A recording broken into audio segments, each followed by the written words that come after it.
If you've been around here the past week, you know we've been talking all about family reunions, family gatherings, and summer games. And today we are bringing on the expert Maria Eckersley from MecMom. She has some amazing, very specific ideas for family games for your gatherings this summer. And the thing we love about Maria is she talks about how important it is to have this intentional time where you're planning activities with your family at gatherings. So it's not just like everyone's sitting around, but you have some intention behind what you're doing and you make it fun so you have these really unique and memorable experiences together.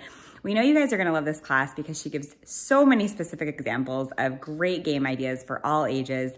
Hope you guys are gonna love it. Hey guys, my name is Maria Eckersley from MecMom.com, and I am here to help you with games and activities for your family reunions. If you don't know this about me, I come from a family of 10 kids, and every summer we have an epic family reunion. So it's those 10 siblings, my parents, and then all the grandkids who come after. It adds up to about 60, 70 people, and we cram into one space and have a blast together. And a big reason it's memorable and fun is because of the games and activities that we weave in between all the meals and the other stuff you have to manage. So I wanted to kind of help you out to figure out the best structure and a few ideas for games you can do as a family together. Basically, structure-wise, I found it really helps to keep things light. So we usually do one big whole group activity for the day, and then we bring in a bunch of other games to kind of fill in the downtime. The goal of family reunion gaming for me is to make memories that last. I don't want to just have a memory of playing, cards together. I want them to do something weird and different that will stick so that each reunion feels a little bit different and they have memories that they'll hold on to. I also think games and activities give you a chance to mix family members in ways they wouldn't naturally do on their own. I'll give you some tips on that as well. But then lastly, I feel like games and activities bring people out of their cabins or their hotel rooms and bring people out into the gathering spaces. We usually think of meals for that purpose, but I really feel like a good game or activity can offer that same benefit of getting everyone back into the middle. So let me walk you through a few things. First off, when it comes to activities, we try to do just maybe 1 or 2 a day. It's hard to get 70 people to do anything. So 1 a day is great. And it's usually delegated out by the person who's in charge of the reunion that year. So a bunch of different options are available to you for activities. We tend to try and stay in our reunion location. We don't do a lot of going out into town or going out on the water because we found that if you can keep people in one spot, your success of getting them to come shoots way up. So try to think of things that you can do right on site and you'll have your attendance boost up a little bit. You also want to have a bunch of other games. So I usually have some stationary games. These are like board games, dice game, card games that are easy to pick up. Some low movement games, so things that involve a little bit more than just sitting at a card table that are adventurous and fun. And then also some big games. These are like pickup games that people can play at any time. So I'm going to walk you through a few of our favorites.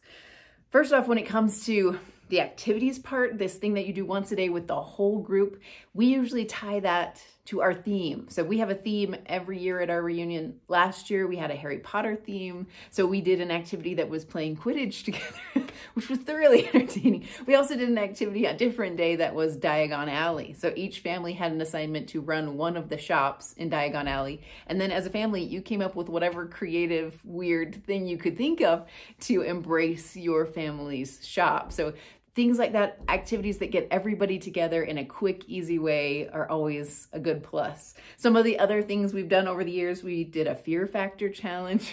We've done lip sync battles and dance-offs. We've done egg roulette and a giant egg drop. So if you've never done an egg drop in your family reunion, it was incredibly popular and easy.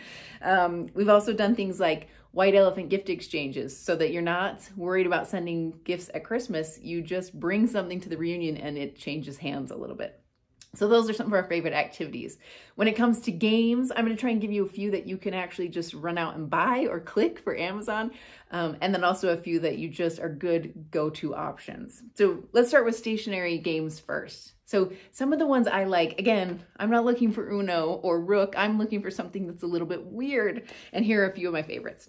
First off, I really love the exit games. If you have not played these, this is basically like an escape room in a box, but you can tell mine is factory sealed still because you only play these once. So this is a really good game to bring out late at night with the teenagers or the college kids, and you cut up the cards and you try to, escape. So games like this that are just different and that no one's played before are almost always popular because they just have this kind of like grab factor for your attention. So those are good ones. If you're looking for something that's a better blend with younger kids and teenagers, which is always a good goal, I really like games like Sushi Go or Sleeping Queens. They're designed to be just enough strategy to keep older kids excited and easy enough that younger siblings or younger cousins can jump in and be just as successful. So those types of games are really good for that. Taco Cat Goat Cheese Pizza, if you don't have that one, that's a classic in our family, so that's a good option as well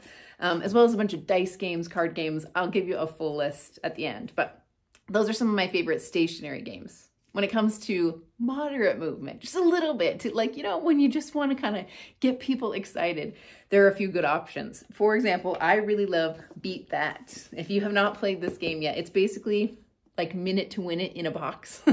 And that sounds kind of lame at first until you start doing some of the challenges. So the challenges inside are on a card, but what I love about them is all the supplies are included in the box. So if you open this up, you'll see a stack of cups, a bunch of ping pong balls, chopsticks, anything that you might need for the challenge is included there. What's great about games like Beat That is they're easy to pick up and put down. So if you're just looking to kind of drum up some excitement, or maybe you see a bunch of kids who are sitting on their phones, you can say, okay, let's do 3 challenges of Beat That and see who wins. It's an easy game that you don't have to, it's not like Monopoly that you're committed to 2 hours of play. It can be 5 minutes, it can be 2 hours. It gives you lots of good options. There's also an extension pack on Amazon that I ended up buying that gives you even more challenges to work with. So I highly recommend Beat That. Another one I love, or at least my kids love, is Throw Burrito. This isn't as great for young kids. This is more like middles and teenagers because it involves some dodgeball. So if you're playing with a teenager and a 6-year-old, it can get problematic. But if you have a group of teenagers that you're trying to entertain, this is a good one. It's a card game that you end up having face-offs and you throw burritos at each other, and you don't want to miss that. That's a good one. Those are some of my favorites. If you don't want to go buy anything, Spoons is a total classic. If you've never played it before, you can always throw in a game of Spoons or Nerds. If you haven't played them, you can look them up online. They're super easy, but we love those. I also love having some pickup games around. So you'll notice that most reunion places have a basketball pad or a foosball table or ping pong. Those are pickup games. They're hoping to give you options where you could play them without setting anything up and just jump in and play.